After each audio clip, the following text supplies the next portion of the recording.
Yeah, hello there. Thank you everyone for joining this webinar about the aged care standards. Aidan will go through most of it. I'm just going to talk briefly here about it's been to work with Aidan. Over in Sydney, I was down there in last fall and went to a number of aged care and really got a good sense of what's needed in the program and how useful our program is being.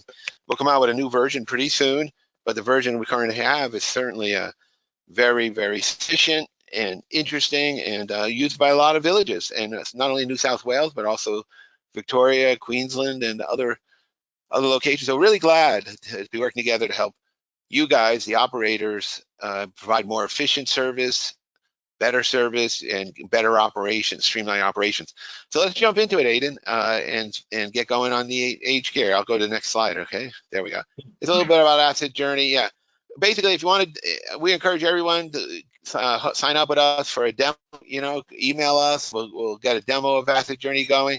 But the subject today is really about the aged care standards. So I'll let Aidan take it from here. Yeah, so I guess what you're looking at there, sorry, my screen's just jumped off.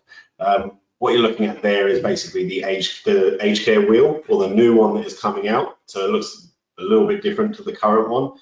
So the current one obviously has 8 standards, and everyone's probably got it on their wall. But I guess the new strengthened aged care quality standards coming out, that's the new wheel. It's all centered around the person, as you can see from number 1. What we're discussing today is standard 4, the environment. I think the strengthened aged care quality standards were due out on the 1st of July 2024, so only 2 months away or so. So we're all busily trying to get to that deadline. I think there's been some, publications out that it will actually be delayed. There's no set date of when it will be delayed. But we're really looking at 2025 now, and whether it be at the start of 2025 or they align with the financial year, I guess we'll soon see. So I guess what's standard 4 all about? So I guess the intent of standard 4 is to do with the service environment, but also to do with infection prevention and control. And so as you go through the intent of the standard, why is it there? Is to ensure older persons receive the care and services in a physical environment that is safe, supportive, and meets their needs. And also the secondary part of it, effective infection prevention and control measures are a core component of the service delivery. So the standard 4 is split into 3 areas, basically, or 3 outcomes. You have 4.1A and B, which is basically your environment and equipment at home, and your environment and equipment in the service environment. And then 4.2 very much goes into infection prevention and control. So I guess the other thing that's important to sort of go through is the expectation statement. So as you go through the new standards, there's always the intention and the expectation statement. And so this is really what would the residents or older people in your facility say if you're hitting this standard and doing it well. So if I'm a resident at our place, I want to be saying I feel safe with receiving care and services. I want to be able to say the environment is clean, safe, and comfortable, and it enables me to move around freely, which from our, so we have a facility out in Penrith called the Royce, and that's one that I'm heavily looking into at the minute, is the freedom of movement, being able to move around freely, unobstructed. If there is obstructions, how we deal with that. I want them to say equipment is safe, appropriate, and well maintained, and that's all about having preventative maintenance in place and reactive maintenance, and precautions are taken to prevent the spread of infection. That's what we want people to say. If people are saying those 4 things, then we know we're doing pretty well in standard 4. So then getting into the nitty gritty of the 4.1A, B, and 4.2. 4.1A and B are, relatively similar. One's at home, one's at service environment. So it does align with home care as well as residential care. So again, the outcome statement for 4.1A, what's the outcome? We want to be able to mitigate environmental risks. That's, the key here, and make sure equipment is safe and meets the needs of older people. Why is this important? It's important because your care and services are provided in a clean and safe environment. Obviously, thinking about the residents is the main thing here. Suitable equipment is used, so it's suitable, it's safe, it's fit for purpose. environmental risks are discussed with older people. So we're thinking about that risk assessment piece, dignity of risk. We're thinking about, I guess, everything they're using. Is it fit for purpose? Is there any risk? If there is risk, they understand the risk. And if they still want to continue those risks, then you sort of go to the dignity of risk world. So again, as you go through so what was released was a range of tools, I guess, rafting from, I guess, what the standard's about, and the whole document about that, but also how things are going to be audited as part of accreditation, and the key associated activities that you need to be thinking about within each outcome. And so within this outcome, I guess the key associated activities you want to be able to be thinking about, planning for, saying either, I guess I'm looking through all these going, right, we either do these really well or we don't, and we need to improve them, or we might not do them all, and that's a real issue, and we're pushing that towards the future. So a key, especially from myself in my role, which is oversight of complaints, feedbacks, and incidents. So we have, as an example, we do all our complaints and feedbacks as trend-based, so that every month I know the trends of exactly what complaints there are, and whether they are service environment related or other related. You can then actually make a plan. You need to find, assess, document, manage, and review any environmental risks as part of your risk management strategy. A key is the communication strategy to discuss risks and management of them. So I guess what the accreditors will be looking for is how, if a risk is found, how are you communicating that to residents, families, staff, the board, so on and so forth, and really thinking about the communication strategy. Equipment and aid assessment. So if we are using equipment and aids, have we assessed them properly for safety and fit for purpose? Asset registers, a big one. So knowing what you have, I guess, is the base of all service environment, I guess. So we have an asset register of every single asset in our aged care and retirement village. And then having that base allows us to, number one, know what we have. It allows us to know where it is, when it was bought, so we know the useful life, and then we can also now link it to the next point, which is maintenance schedules and maintenance repair tracking. It's really understanding, I guess, number one, is there a preventative maintenance schedule for items? And when things don't go right, are they being repaired? And we're tracking all that, and we can document all that. Another big part of it is cleaning. So if you actually look at the standards, it does talk heavily about maintenance, but the other heavy one is cleaning. So do we have documented processes to clean equipment and also clean the service environment, or in this case, I guess the home? Resident feedback and resolution tracking. So again, it's sort of links to the first point being complaints, feedback, incidents. But you really want to definitively be able to track all resident feedback, what you did about it, open disclosure, and ultimately coming to a resolution. And what I also like to do is, from our perspective, even when it's resolved, I like to go back basically 60 days later and make sure it's still resolved. So there's a bit of a double loop there. 4.1b, environment and equipment in a service environment. So again, it's very sort of similar to 4.1a, but it's home versus service environment. So again, I guess some of this similar outcome statement: older people access care and services in a clean, safe, and comfortable environment. So again, the keywords clean, safe, comfortable. So clean goes back to those cleaning schedules, safe goes back to risk assessments, preventative maintenance, and being reactive to maintenance as well. And comfortable, to me, goes to, I guess, the planning of what's in your service environment, but also getting resident feedback. Why is this important? Because you're providing it in a clean, safe, and well-maintained environment. You have fit for purpose equipment.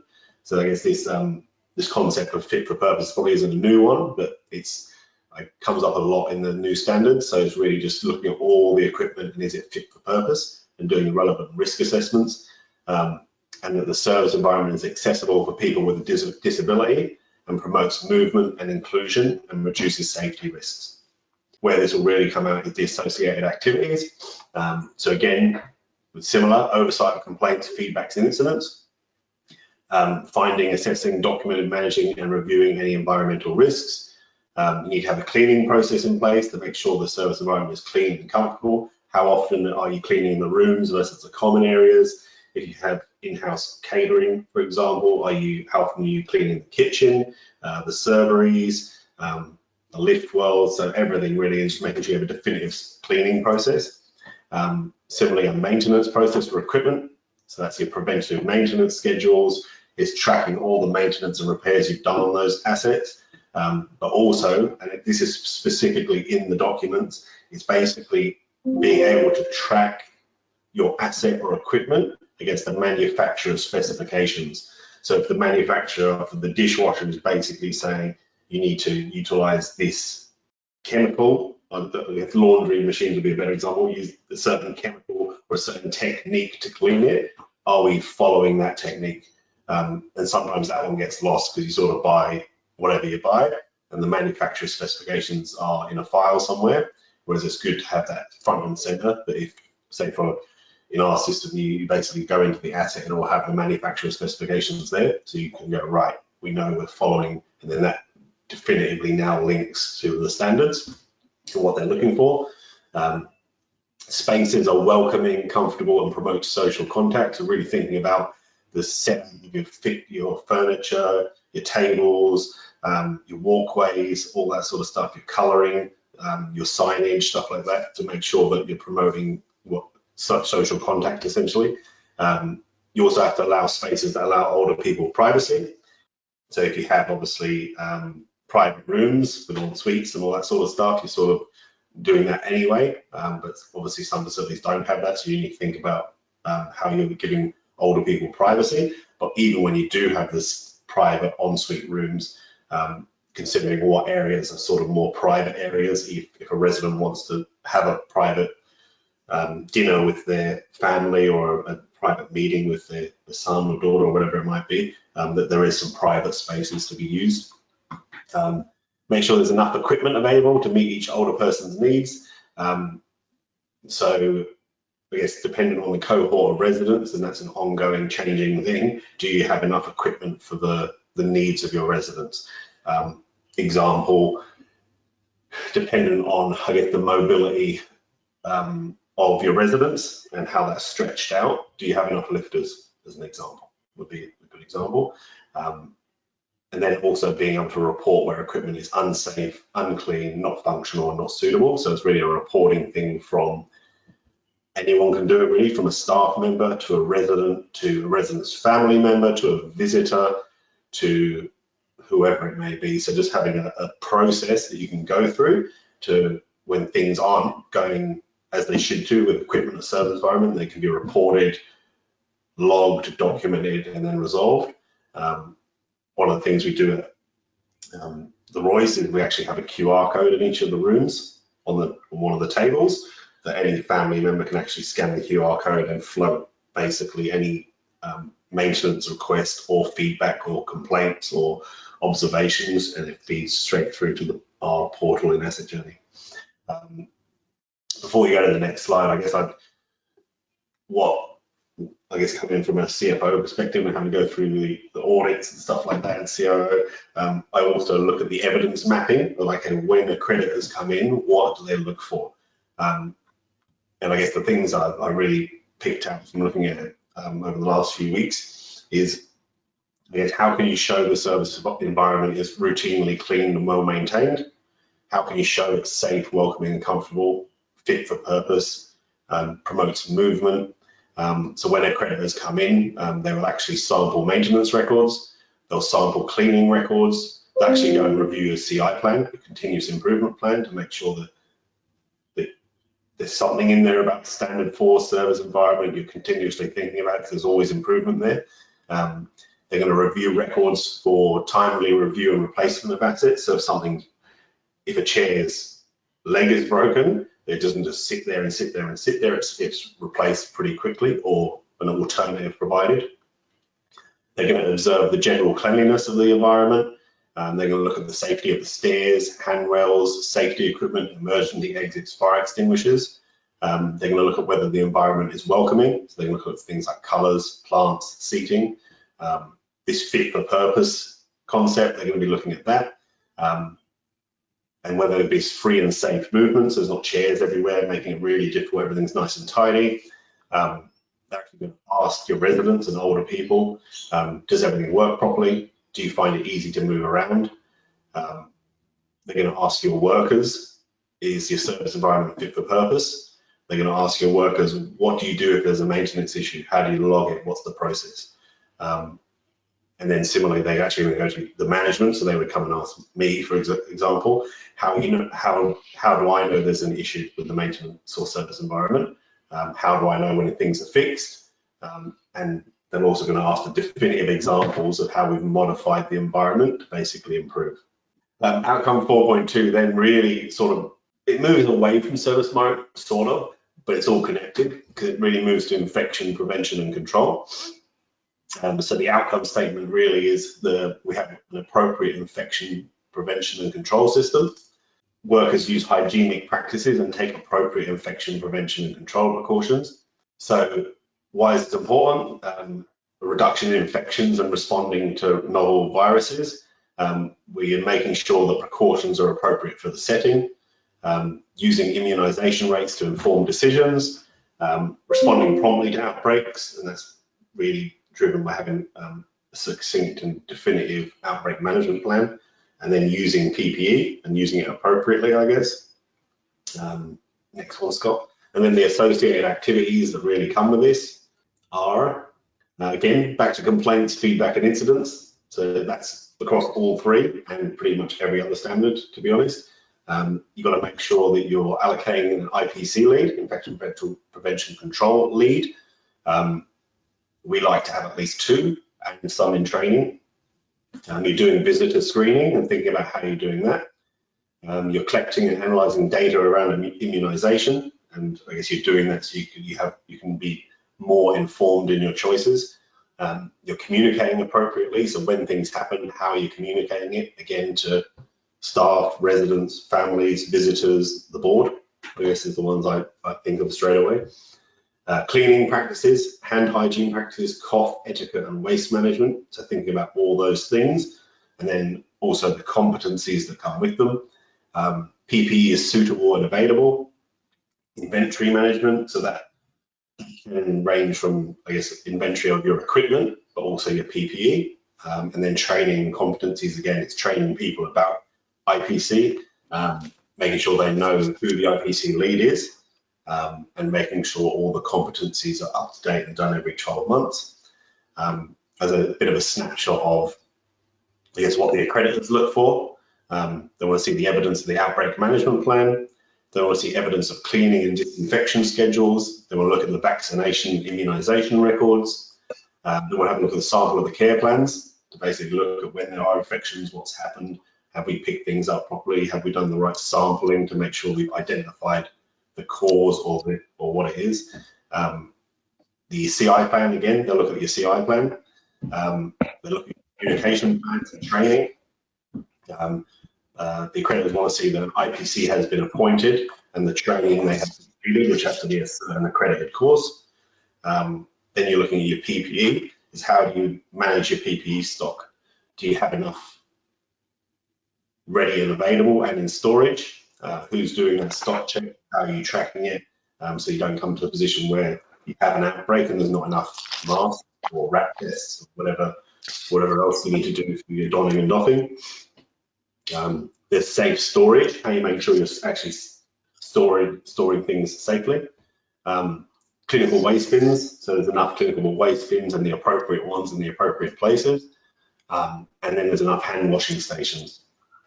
One of the big ones we did was we made sure that there was enough pump stations for your disinfectant in the dining room, as an example, because there's a lot of touch points in the dining room as you're serving. You're serving one resident, then you go to the next, and just making sure that there's enough hand pump disinfectant, so that there's at least a disinfection between each resident contact, basically. Yeah, Aidan, just before we go there, the visitor screening strikes me because I remember we added like any contractor or supplier coming on shop. It's not just people visiting the residents, it's also workers that have to have the proper certifications and immunizations and everything else, right? So visitor, should be visitor. Yes, I guess that's what they're saying. What's upcoming, I guess, is the concept of an associated provider. And essentially an associated provider is pretty much anyone you contract, right? And I think it is designed for people like doing cleaning, laundry, but based on the current definitions, your sort of contractors fall into the definition of associated provider. And what that basically means is they have to adhere to the Aged Care Act and strengthen quality standards. So there's definitely a lot more to think about, especially in terms of infection prevention control. As an example, at one of our latest visits, they actually asked a plumbing contractor, just randomly, has he done his donning and doffing competency, right? And he had, which is great, but it's just showing that next level of detail that they're actually, any contractor on site, they'll be asking those sort of questions, and sometimes you wouldn't think that every contractor needs to do those sort of competencies, so it's just something to think through. Before I go into how we can help, I think the next steps I'm sort of thinking about as I'm talking through all this is I'm really considering the concept of fit for purpose. I'm actually starting to focus more on dementia enabling environment principles. So I guess we're talking about things generalistic here, but if you have dementia wings or MSU units, it's really actually thinking about how this all actually then translates to dementia and dementia enabling environmental principles. An increased focus on IPC, infection and prevention control. I'm thinking, do we have sufficient IPC leads? What happens if someone goes on holiday or calls in sick? Are we covered, or do we have no IPC lead? I'm reviewing the outbreak management plan definitively, so that as soon as anything happens, it just is enacted. I'm thinking about accessibility. Is the environment accessible for older people with disabilities? And then the other thing I'm thinking about is competencies. I can make sure all the relevant competencies are completed on time every 12 months. And then also reviewing position descriptions is a big one. So does everyone understand what is expected of them based on their position description, or does it need to be updated? So how can we help, right? So a lot of the stuff we just went through, I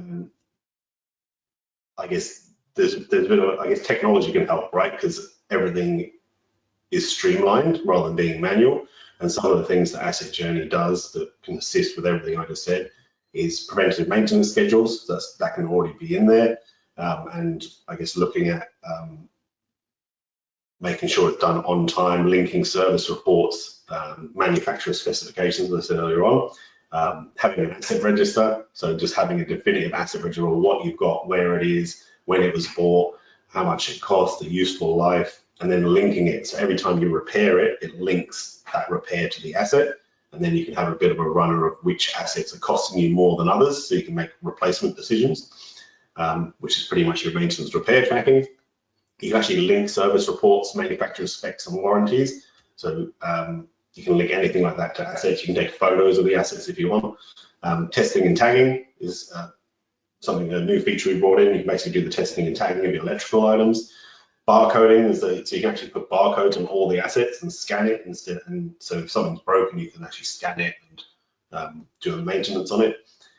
Resident feedback. So again, it's a big part of it was how do we know residents are happy? It's going to be from your complaints, your feedback, all that sort of stuff. And so the ability to track that is key.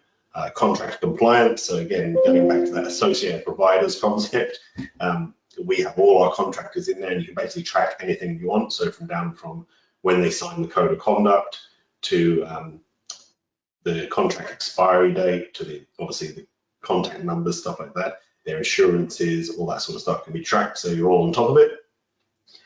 Reporting, so what would it be if you can't report on it, I guess? So it's just any sort of reporting that you need, especially for that board level or operational level, of being able to report of how you're doing and I guess if there's any issues.